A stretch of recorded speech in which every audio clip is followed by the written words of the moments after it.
And India. Russian oil flows to India, which rose sharply after Russia invaded Ukraine, will soon be reduced to almost zero.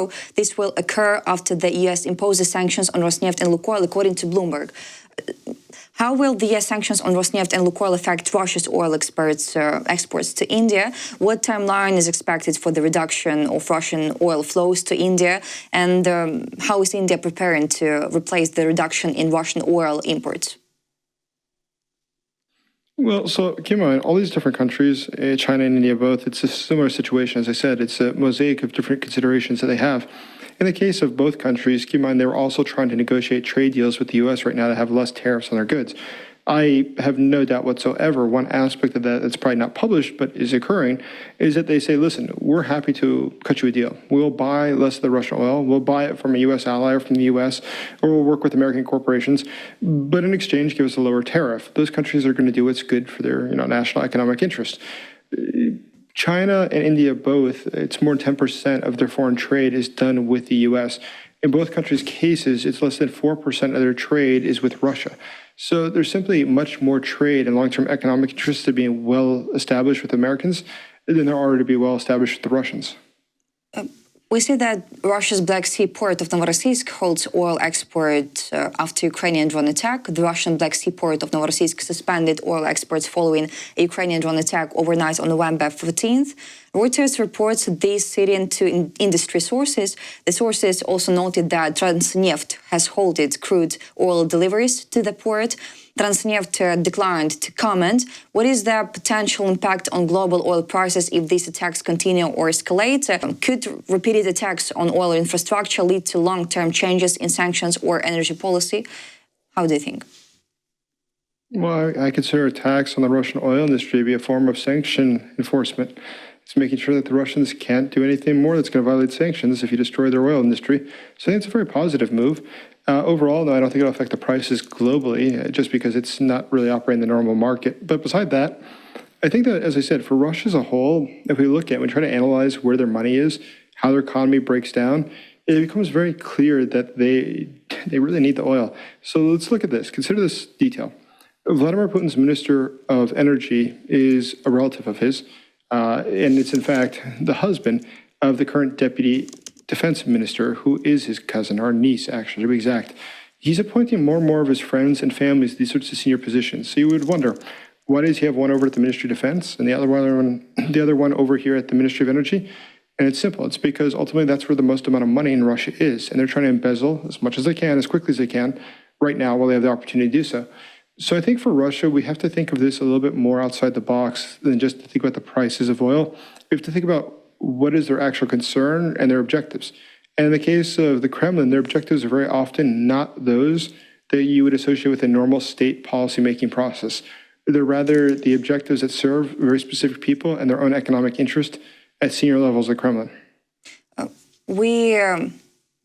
We're talking a lot about sanctions, and also I want to talk about next news that President Volodymyr Zelensky called on European allies to overcome disagreements regarding the use of Russia's frozen assets, stating the new funding is critically important for the economy of a war-affected country to sustain its fight against Moscow. So are there alternative sources of funding if EU allies cannot reach a consensus quickly? What impact would delays or lack of agreement have on Ukrainians' ability to continue resisting Russian aggression? I don't think it'll affect it. I mean, ultimately, there is a lot of different plans and contingency plans, but I don't think that it will affect Ukraine's ability to fight off Russia. I think that everybody understands the strategic interests of that and what's to be gained in that, even if it's selfish in nature. But that's why I don't think anything's going to change. I would not worry about that.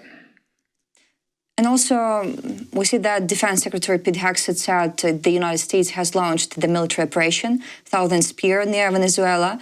The order was issued by U.S. President Donald Trump. The operation aims to combat narco-terrorists in South America. In recent months, relations between Venezuela and the United States have significantly deteriorated.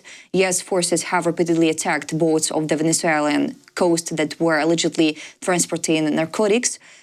So we need to explain to our audience what is happening. So there's a lot of different reasons of why it's actually occurring. One is that I think that they're looking at the electoral map, and there's Republican seats that look like they could lose in Florida, which have large Hispanic populations, namely Cuban descent. And those people, the Republicans believe that there's a bet they can make that by toppling one of these regimes that's associated with the Cuban regime, it's something that would boost the popularity in the Cuban community, which would shore up those seats. And why that matters is states like Florida are very, very important for the Electoral College. So I actually think there's a political strategy behind this. But aside from that, it's important to note about the Maduro regime itself is that there's, going back years and years, many, many warrants for his arrest. And each one of those is millions of dollars. But the reason that the Americans are against him for well over a decade is not because he's an autocrat. They don't like that, but that's not the major reason. The major reason is because he's the top exporter of cocaine in the world. And it's important to note that Venezuela, which is a close ally of Russia, works with the enemies of the United States to export this cocaine.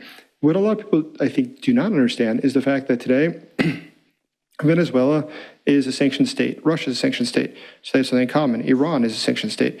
But they also work with de facto sanctioned organizations like Hamas or Hezbollah. But why Hezbollah? Why is Hezbollah in Venezuela? Well, they're very good at washing money.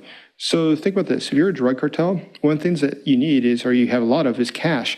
But sanctioned states, they need cash, but they have banks. So you can wash the money via their banks. It works out for everybody. One gets cash, the other one gets money in the bank instead of just having rooms full of cash. And the terrorist organizations that we see working globally, they in fact participate in this process. In fact, look at Hezbollah and its role in Latin America. It's one of their top areas of the world is Latin America. They're very active there. Iran is very active there. And Venezuela is a key player in all of this. It's a keystone because it has become just such a narco state, totally devoid of rule of law, that it today is something that is cooperating directly with Russia and Hezbollah, as well as Iran and others, to go against the United States' security interest.